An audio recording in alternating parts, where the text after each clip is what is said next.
Hello guys, चलिए आज हम लोग पढ़ते हैं। अगला अपना स्टेप है क्या है, पास्ट इंडेफिनिट हो चुका था ना। अब चलिए पास्ट कॉन्टिन्यूअस पढ़ते हैं। हम लोग टेंस पढ़ रहे थे, अब हम लोग पढ़ेंगे पास्ट कॉन्टिन्यूअस टेंस। ठीक है, हम लोग क्या पढ़ेंगे अब, पास्ट कॉन्टिन्यूअस टेंस पढ़ेंगे। ठीक है, इसमें सबसे पहले हम लोग देखेंगे, पहला है अफर्मेटिव। इसका स्ट्रक्चर देखेंगे क्या होता है। अभी हम लिख दे रहे हैं, अभी समझाते हैं आपको। अफर्मेटिव सेंटेंस, इसी को पॉजिटिव भी बोलते हैं। अफर्मेटिव सेंटेंस को क्या बोलते हैं, पॉजिटिव भी बोलते हैं। ठीक है, हम पूरा लिख दे रहे हैं, पॉजिटिव सेंटेंस भी कहते हैं इसी को। ठीक है, चलिए ये हमारी पहली हेडिंग बन गई, अफर्मेटिव सेंटेंस या पॉजिटिव सेंटेंस। समझिए कॉन्टिन्यूअस होता क्या है। कॉन्टिन्यूअस बेटा वो होता है जब किसी वर्ब में, यानी वर्ब की फर्स्ट फॉर्म में क्या लगा रहे। फर्स्ट फॉर्म क्या, जो हिंदी का क्रिया होता है, क्रिया, हिंदी की क्रिया जो होती है, उस क्रिया में, हिंदी की जो क्रिया होगी उसमें क्या लगा रहे, रहा था, रही थी, रहा था, रही थी, रहे थे आदि लगा रहता है। समझ गए बात। देखिए दिखाई दे रहा है, क्रियापद में क्या लिखा रहेगा, रहा था, रही थी, रहे थे आदि लगा रहता है। तो वहाँ क्या समझेंगे हम लोग, पास्ट कॉन्टिन्यूअस टेंस है। क्लियर हो गई बात इतनी।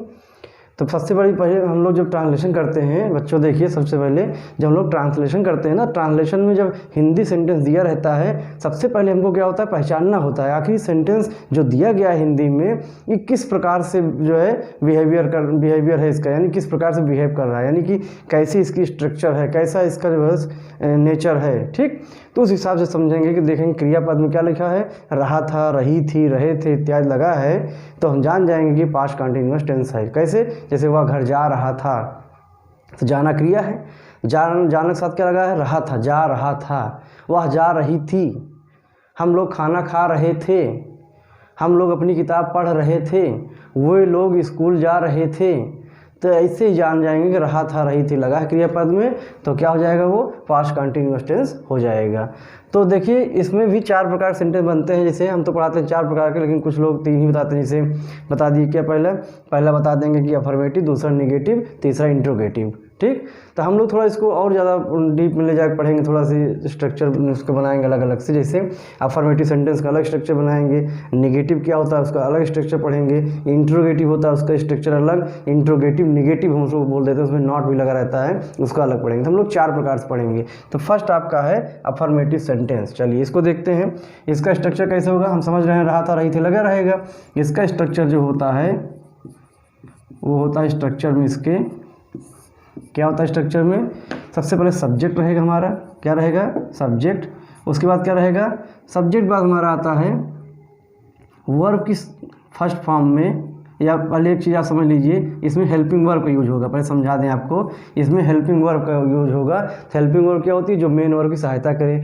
तो इसकी हेल्पिंग वर्ब जो बेटा आएगी, वो आएगी वाज या वर। ये समझ लीजिए, तब हम मेन वर्ब लिखेंगे, तब आप ज़्यादा समझेंगे, तब हम मेन वर्ब लिखेंगे। ठीक है, अब मेन वर्ब लिखेंगे जब, तो कुछ लोग इसको फोर्थ फॉर्म कहेंगे, अब आईएनजी लगाते हैं, यानी वर्ब की फर्स्ट फॉर्म में आईएनजी जब लगाते हैं, तो इसी को पूरे को हम लोग वर्ब की फोर्थ फॉर्म भी कहते हैं। इसको जानते रहिए आप लोग, इसको मेन वर्ब की फोर्थ फॉर्म कहते हैं। ठीक है, उसके बाद हमारा क्या आएगा, ऑब्जेक्ट आएगा प्लस अदर्स आएगा, उसके बाद फुल स्टॉप। चलिए मैं लगा दिया, ऑब्जेक्ट प्लस फुल स्टॉप जो भी रहेगा। समझ गए इतनी सी बात, क्लियर हो गई। यानी सब्जेक्ट सबसे पहले लिखेंगे, फिर उसी के अकॉर्डिंग वाज या वर का यूज हो जाएगा, फिर जो मेन वर्ब होगा उसमें आईएनजी लगा देंगे, यानी उसी को फोर्थ फॉर्म कहते हैं आप द वर्ब, और फिर ऑब्जेक्ट लिख देंगे, फिर अदर्स। अदर्स हम नहीं लिखे हैं, लिख लीजिए आप लोग, लिखना हो तो, और अन्य चीज़ें जो होंगी उसमें उसको लिखेंगे, उसके बाद फुल स्टॉप लगा रहता है। इतनी बात समझ में आई। चलिए हम यहाँ फिर से लिख दे रहे हैं, प्लस अदर्स, जो अन्य चीज़ें होंगी, प्लस फुल स्टॉप। साफ साफ हो गया, ये कोई दिक्कत नहीं, आप लोग समझ जाएंगे। ठीक, इतना हो गया। चलिए इसके एग्जाम्पल्स देख लेते हैं कुछ हम लोग। जैसे वह बाजार जा रहा था, वह बाजार जा रहा था, तो इसका क्या बन जाएगा, देखिए आप लोग कायदे से, he was going to market. अब सबसे बड़ी बात ये आएगी समस्या बच्चा आप लोग समझने में कि कहाँ वाज लगाया जाए, कहाँ वर लगाया जाए। ठीक है, तो आप ये जान लीजिए कि यहाँ नोट में लिख दे रहा हूँ, यहीं पे अलग समझा दे रहा हूँ। सिंगुलर के साथ, सिंगुलर समझते हैं ना, सिंगुलर सब्जेक्ट अगर होगा हमारा, सिंगुलर सब्जेक्ट होगा तो सिंगुलर सब्जेक्ट में क्या आएगा, जैसे आई, फिर क्या आएगा ही, शी, इट, इसके साथ क्या लगाएंगे, वाज लगा देंगे। ध्यान समझिएगा, आई के साथ वाज, ही, शी, इट, इन सब के साथ वाज लगा देंगे। अदर्स में जो सिंगुलर नाम नेम है, जैसे मोहन है, और देखिए मोहन के साथ वाज लग जाएगा, राम के साथ, यानी जो सिंगुलर होंगे इनके साथ भी वाज लग जाएगा। सिंगुलर नेम जैसे राम, मोहन, बॉय, गर्ल, एक है कोई, तो वाज लग जाएगा। समझ गए इतनी बात। चलिए सेकंड थिंग आपकी है प्लूरल के साथ। जो प्लूरल सब्जेक्ट होंगे, प्लूरल सब्जेक्ट जो होंगे हमारे, उनके साथ क्या लगेगा, प्लूरल सब्जेक्ट कौन कौन से होंगे, जैसे वी हो गया, यू हो गया, दे हो गया, या जो भी प्लूरल नेम होंगे उनके साथ वर का प्रयोग करेंगे। प्लूरल नेम में जैसे नेम क्या, जैसे मोहन एंड सोहन, दो लोग हो जाए ना, जैसे मोहन एंड सोहन, देखिए प्लूरल में माना जाएगा। और क्या हो जाए, बॉयज़, गर्ल्स, देख रहे हैं, ये सब चीज़ें जब हो जाएंगी तो इनके सब के साथ वर लग जाएगा। ठीक, इतनी सबको बात समझ में आ रही है, ये दिखाई दे रहा है, ये वर का यूज हो जाएगा। ठीक है, चलिए इस हिसाब से यहाँ ही था, सिंगुलर नंबर था, इसलिए वाज लगा था। फिर वर्ब की फर्स्ट फॉर्म में आईएनजी लगा दिए, यानी ये वर्ब की फोर्थ फॉर्म बन जाता है। इसके बाद हम जो भी हमारे पास था अदर्स में, चाहे वो ऑब्जेक्ट हो, कॉम्प्लीमेंट हो, या जो भी चीज़ें हो उसको लिख देते हैं। ठीक, चलिए सेकंड एग्जाम्पल देखते हैं हम लोग। सेकंड एग्जाम्पल में क्या है, जैसे लिख दिया जाए, क्या लिख देते हैं हम, वे अपना कार्य कर रहे थे, वे अपना कार्य कर रहे थे। तो क्या हो जाएगा, वे की इंग्लिश दे, वे की इंग्लिश दे। अब दे प्लूरल नंबर हो गया, देखिएगा दे प्लूरल नंबर है तो इसके अनुसार वाज नहीं लगेगा, क्या लगेगा, वर लगेगा। दे वर, करना, डू मीन्स करना, रहे थे लगा देखिए साथ में ना, यानी क्रियापद के साथ रहे थे लगा। यहाँ देखिए क्रिया क्या थी, जाना थी, जाना साथ क्या लगा था, रहा था। अब यहाँ करना क्रिया है, करना के साथ क्या लगा, रहे थे, कर रहे थे, तो यानी डू में ही आईएनजी लग जाएगा, डूइंग हो गया।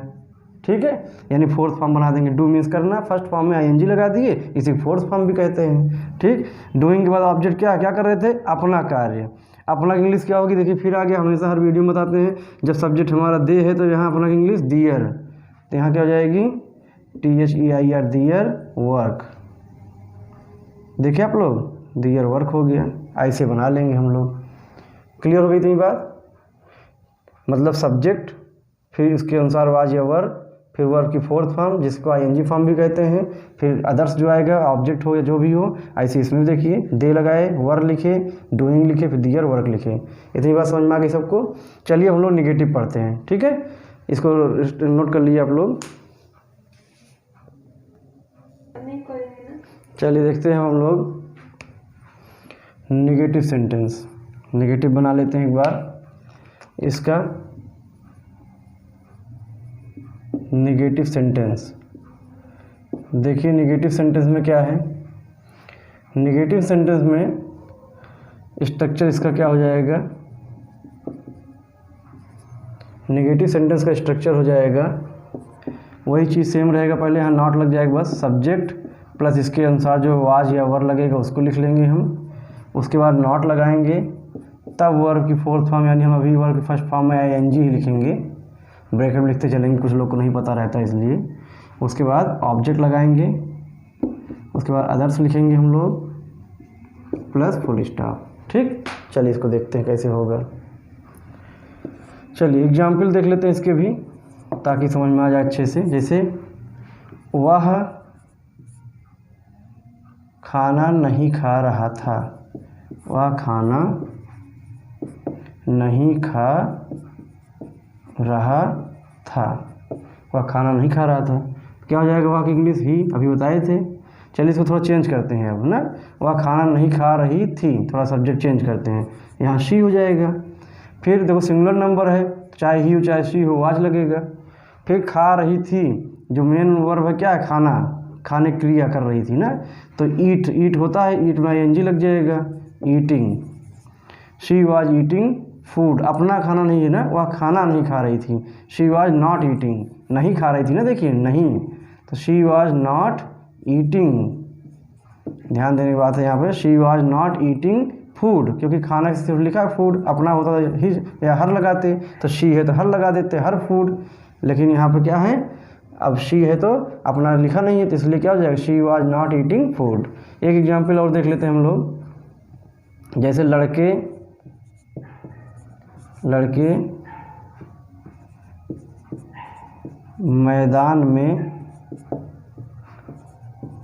मैदान में नहीं खेल रहे थे, नहीं खेल रहे थे, लड़के मैदान में नहीं खेल रहे थे, तो इसका क्या हो जाएगा, the boys are not playing in the field, देखिए आ गया इसमें, the boys are not playing in the field. The boys क्या plural number, sorry the boys के बाद प्लूरल नंबर, तो यहाँ आर नहीं, पास्ट पढ़ रहे हैं ना, तो वर लगेगा, ठीक है। चलिए यहाँ फिर देख लेते हैं थोड़ा सा, एक मिनट, सॉरी इस मिस्टेक हो गया था। चलिए तो क्या हो जाएगा यहाँ पर, द बॉयज़ वर नॉट, ध्यान से पढ़िएगा, the boys were not playing in the field, लड़के मैदान में नहीं खेल रहे थे। देखिए बॉयज़ प्लूरल नंबर आते ही यहाँ क्या हो गया, वर लग गया, फिर नेगेटिव के लिए नॉट लगाए, फिर प्लेइंग लगा दिए, वर्ब की फर्स्ट फॉर्म ing, खेल रहे थे ना, खेलने के साथ रहा था लगा है, तो प्ले में ing, playing in the field. समझ में आया? आई होप आपको ये वीडियो समझ में आई होगी कुछ। आज इतना ही पढ़ाएंगे, इंट्रोगेटिव फिर आगे पढ़ाएंगे अगली वीडियो में, ठीक है। तब तक के लिए आप लोग हमारे चैनल बने रहिएगा, बेल आइकन दबा लीजिए ताकि जो है सब्सक्राइब करें भले ही आप लोग, ताकि हमको नई नई जो वीडियो हम बना रहे हैं आपके लिए, हमारी वीडियो आपको मिलती रहे, ठीक है। बहुत छोटे छोटे पढ़ा रहे हैं आपको, कायदे से ताकि क्लियर हो जाए। और आप लोग कमेंट बॉक्स में कमेंट जरूर करिएगा, अगर कुछ दिक्कत हो, कोई और टॉपिक पढ़ना हो या कोई चीज़ समझ ना आ रहा हो, इंग्लिश में कहीं से भी कोई दिक्कत हो तो आप हमसे पूछ सकते हैं, ठीक है। Thank you guys.